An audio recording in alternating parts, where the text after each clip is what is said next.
खाली छ यसलाई गरे यहाँ हालिदिए हालिसकेपछि यो के गर्यो यसरी हामीले यो गर्यो हो गर्यो गरिसकेपछि हेर्नुहोस् कसरी हुन्छ हेर्नु यहाँ राम्रोसँग हेर्नु है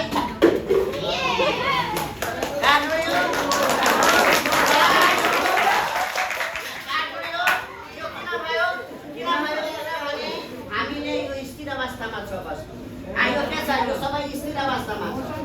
अवस्थामा भइसकेपछि हामीले के गरेका छौँ त यसलाई जबरजस्ती चाल अवस्थामा ल्याउनु पर्यो त यो त चाल अवस्थामा राख्यो भने यो उड्यो अनि ढुङ्गा तल खस्यो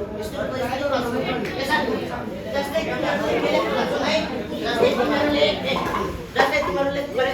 क्यारम बोर्डले गरेको क्यारम बोर्डलाई के गर्छौ क्यारम बोर्डको गोटी हुन्छ जब हामीले स्टाइगरले हाल्छौँ भने के हुन्छ क्यारम बोर्डको तलको गोटी निस्किन्छ माथि गोटी जस्ताको त्यस्तै हुँदैन हुन्छ यसरी हामीले के गर्छौँ भने यसरी नस्काउँछ यसका फाइदाहरू के हुन्छ जस्तै तिमीहरूले रुखमा चढाउँछौ रुखमा चढिसकेपछि के गर्छौ रुखमा चढिसकेपछि हाँगालाई खुब हलाउँछ हो हाँगालाई हलाइसकेपछि के हुन्छ हाँगालाई हलाइसकेपछि के हुन्छ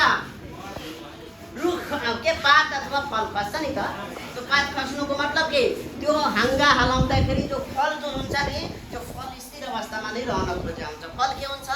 स्थिर अवस्थामा नै रहन खोजा हुन्छ तर हामी जबरजस्ती हलाएको कारणले गर्दा तल पर्छ हाँगा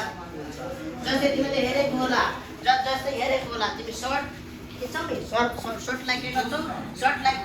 के गर्छौ भने फिटिहाल्छौ फिटिसकेपछि सर्ट निकाल्छौ यसरी गर्छौ नि जबरजस्ती सर्टलाई यसरी छाड्छौ सुनै सर्टलाई के गर्छौ यसरी जोडले छाड्छौ यसरी जोडले फाटिहालिसकेपछि के हुन्छ फाटिहालिसकेपछि के हुन्छ घटाउँदा पानी झर्छ अनि सर्ट फेरि सिधा हुन्छ त्यो केही इनर्सियाको कारण अब एकजना विद्यार्थीले गरेर देखाउँछ कुनै गनाउँछ गर्नु पऱ्यो नि त ल गर त यसरी हेर अब यसरी यता यसरी गर है गर त यसरी भयो अब सुन एकदम मजाले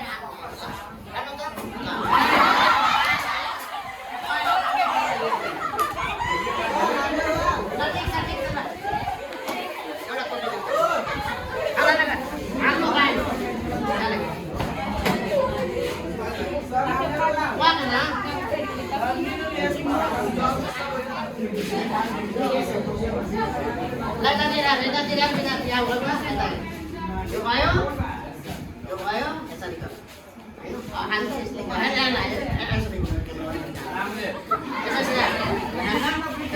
Yo